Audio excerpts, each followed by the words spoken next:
লতা মংগেশকাৰ।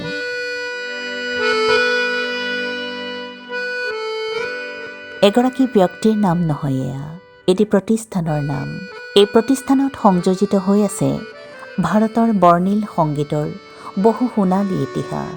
আকাশলংঘী প্ৰতিভা আৰু কৃতিত্বই লতাজীক পৰিণত কৰিছে এটি বৰ্ণাঢ্য প্ৰতিষ্ঠানলৈ। ভাৰতৰ মাটি, পানী আৰু বায়ুৰ সৈতে মিলি যোৱা লতাজীৰ সোণসেৰীয়া কণ্ঠ আমি নুশুনো, আমি সেৱন কৰোঁ। লতাজীৰ বৰ্ণময়, বৈচিত্ৰ্যময় তথা বৰ্ণিল সংগীত সম্ভাৰ যেতিয়াই আমি সেৱন কৰোঁ, তেতিয়াই সেই সোণালী কণ্ঠৰ পৰা নিৰ্গত প্ৰতিটো স্বৰত ভেজা দি ৰৈ থাকিবলৈ মন যায়। শিল্পীজনাৰ মায়াসনা, আপোনত্ব ভৰা স্বচ্ছ কণ্ঠই স্বতঃস্ফূৰ্তভাৱে লৈ যায় যান্ত্ৰিক জীৱন-যাপনত সমৰ্পিত আমাৰ জীৱনবোৰক নিজস্ব সৰল অনুভৱৰ পৃথিৱীখনলৈ। আমাৰ একান্তই নিজস্ব জগতখনৰ প্ৰতিটো অনুভৱ, প্ৰতিটো অনুভূতিক লতাজীৰ বিশাল গীতিসম্ভাৰে সামৰি লয়। আমি কৃতজ্ঞ সেইজনা মহান সৃষ্টিকৰ্তাৰ ওচৰত, যিয়ে ভাৰত মাতৃৰ বুকুত স্থাপিত কৰিলে লতাজীক।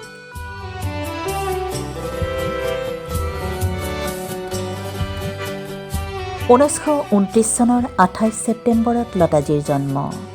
আৰু এতিয়া আমি প্ৰতিবৰ্ষৰ 28 ছেপ্টেম্বৰত লতাজীৰ জন্মদিৱস পালন কৰোঁ। আচলতে এয়া যেন লতাজীৰ জন্মদিৱস নহয়, এয়া লতাজীৰ জন্মোৎসৱ। লতাজীৰ জন্মৰ পাছতেই নিজৰ যৎ সামান্য জ্যোতিষশাস্ত্ৰ সম্পৰ্কীয় জ্ঞানেৰে পিতৃ দীননাথ মংগেশকাৰে পত্নী সুধমতীক কৈছিল, তুমি চাবা, আমাৰ এই ছোৱালীজনী এদিন সকলোৰে বাবে আশ্চৰ্যৰ বিষয় হৈ পৰিব। লতাজীয়ে সংগীত যাত্ৰা আৰম্ভ কৰাৰ আগতে পিতৃয়ে ইহ সংসাৰৰ পৰা চিৰবিদায় মাগিলে যদিও তেখেতৰ ভৱিষ্যতবাণীয়ে লতাজীৰ সংগ নেৰিলে। সঁচাকৈয়ে লতাজী সমগ্ৰ ভাৰতবাসীৰ বাবে আজি বিস্ময়কৰ প্ৰতিভা। বিস্ময়কৰ লতাজী সন্দৰ্ভত বিশিষ্ট প্ৰযোজক তথা পৰিচালক য়শ চোপ্ৰাৰ অভিমত এনেধৰণৰ: শিল্পীয়ে সদায় কলাক অনুসৰণ কৰে, কিন্তু এয়া লতাজী, যাক কলাই অনুসৰণ কৰে। এইগৰাকী আশ্চৰ্যকৰ বিস্ময়কৰ লতাজীৰ আকাশলংঘী গীতি সম্ভাৰৰ ঢাপে ঢাপে ৰৈ তন্নকৈ চাবলৈ মন যায় অসাধাৰণলৈ উত্তৰণ ঘটা মুহূৰ্তবোৰক লেৰি কিবিদাৰি অনুভৱ কৰিবলৈ। অৱশ্যে তাৰ বাবে উভতি যাব লাগিব 1929 চনলৈ। পণ্ডিত দীননাথ মংগেশকাৰ এগৰাকী শাস্ত্ৰীয় সংগীতজ্ঞ আৰু মঞ্চ অভিনেতা। গোৱাৰ গোমন্তক মাৰাঠা সমাজ পৰিয়ালৰ সন্তান দীননাথৰ পাৰিবাৰিক উপাধি আছিল হাৰ্দিকাৰ।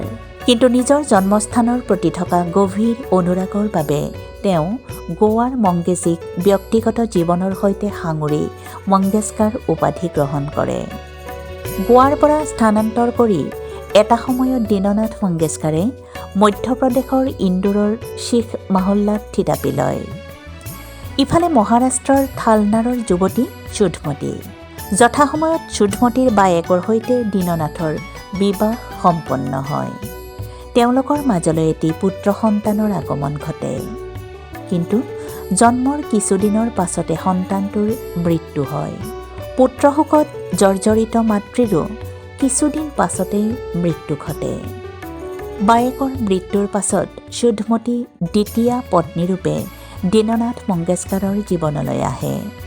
1929 চনৰ 28 ছেপ্টেম্বৰৰ দিনা দীননাথ সুধমতীৰ যুগ্ম জীৱনলৈ আহে এটি কন্যা শিশু। তেওঁলোকে এই কন্যাৰ নাম ৰাখে হেমা। এই দেৱশিশুটি হেমাৰ পৰা লতালৈ বগোৱাত পিতৃ দীননাথৰ সুসংস্কৃত মনৰ সুন্দৰ প্ৰকাশ লক্ষণীয়।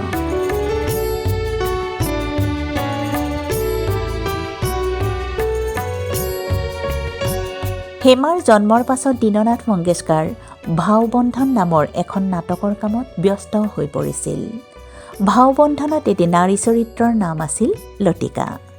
দীননাথ আৰু সুধমতীৰ হৃদয়ত লতিকা নামটোৱে কিবা এক বুজা বনোৱাৰা মাদকতা সানি দিছিল। সেয়ে তেওঁলোকে ভাবিলে নিজৰ জীয়ৰীৰ নামটো দেখোন এয়াই ৰাখিব পৰা যায়। অৱশ্যে নামটো তেওঁলোকে নাটকখনৰ পৰা সম্পূৰ্ণকৈ ধাৰ নকৰিলে। তাৰ পৰিৱৰ্তে তেওঁলোকে নাটকখনৰ সেই নামটোৰ সুবাস সানি জীয়ৰীৰ নাম ৰাখে লতা। এনেদৰে 1929 চনৰ হেমা হৈ পৰিল আজিৰ যুগজয়ী লতা, লতা মংগেশকাৰ।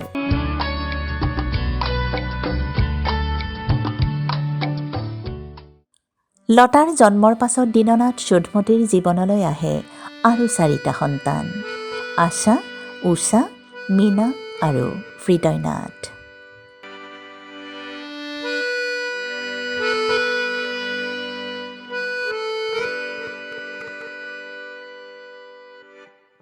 বাবা মুছেলকাৰৰ বৰ্ণাঢ্য পাঞ্জাবী ঘৰানাৰ দীক্ষাৰে দীক্ষিত দীননাথ মংগেশকাৰৰ কণ্ঠ সংগীতে সেই সময়ত শ্ৰোতাৰ হৃদয় জয় কৰি পেলাইছিল। আনহাতে দীননাথৰ নিজস্ব নাট্যদলেও দৰ্শকৰ মন বাৰুকৈয়ে মোহিছিল।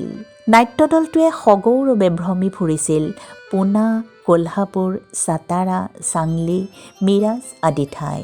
সন্তান 5টিৰে 7জনীয়া পৰিয়ালটোৰ উপাৰ্জনৰ উৎস আছিল পণ্ডিত দীননাথৰ কণ্ঠ সংগীত আৰু নাট্যাভিনয়।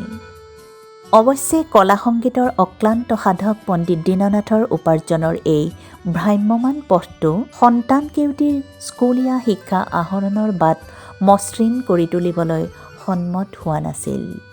সেয়ে লতাহঁতে বাৰে বাৰে উজুটি খাইছিল শৈক্ষিক জীৱনৰ প্ৰাৰম্ভণিৰ সময়ছোৱাত। সন্তানৰ এই অপ্ৰাপ্তিয়ে পিতৃ দীননাথৰ মন মগজু প্ৰায়েই ভাৰাক্ৰান্ত কৰি তুলিছিল। কিন্তু কঠিন বাস্তৱে কাৰো প্ৰয়োজনত নিজৰ ৰূপ সলনি কৰাৰ দৃষ্টান্ত নাই। কাজেই পণ্ডিত দীননাথৰ ভাৰাক্ৰান্ত হৃদয়ৰ ভৰ দীননাথৰ কান্ধৰ ওপৰতে থৈ বাস্তৱ বাটে আগুৱাই থাকিল। এইবাৰ পণ্ডিত দীননাথৰ পাল। কঠিন বাস্তৱৰ সৈতে নিজস্ব কৌশলেৰে মিতিৰালি পতাৰ। দীননাথৰ শিল্পী মনে শৈল্পিক সম্ভাৰ প্ৰাপ্তিৰে সন্তানৰ অপ্ৰাপ্তিক পূৰ্ণতা দিব বিচাৰিলে। সেয়ে সন্তানক সংগীতৰ শিক্ষাৰে শিক্ষিত কৰাৰ বাবে উঠি পৰি লাগিল পণ্ডিত দীননাথ মংগেশকাৰ।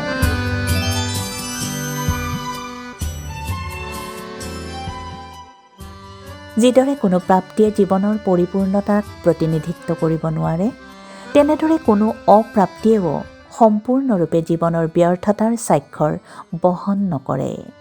সেয়ে হয়তো সন্তানৰ স্কুলীয়া শিক্ষা আহৰণৰ বাবে পোৱা বাধাখিনিক এনেদৰেই পণ্ডিত দীননাথে ভেটা দিব বিচাৰিলে।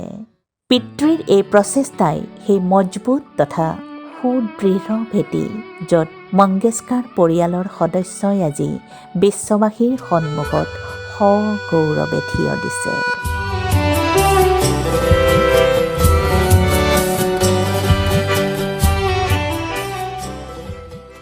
প্ৰিয় বন্ধু, এয়া আছিল স্বৰ্ণকণ্ঠী লতা মংগেশকাৰৰ আজিৰ খণ্ড। কেনে পালে কমেণ্ট কৰি জনাবলৈ নাপাহৰিব। লগতে চেনেলটো ছাবস্ক্ৰাইব কৰি আমাক আগুৱাই যোৱাত সহযোগ কৰে যেন। পুনৰ লগ পাম পৰৱৰ্তী খণ্ডত। নমস্কাৰ।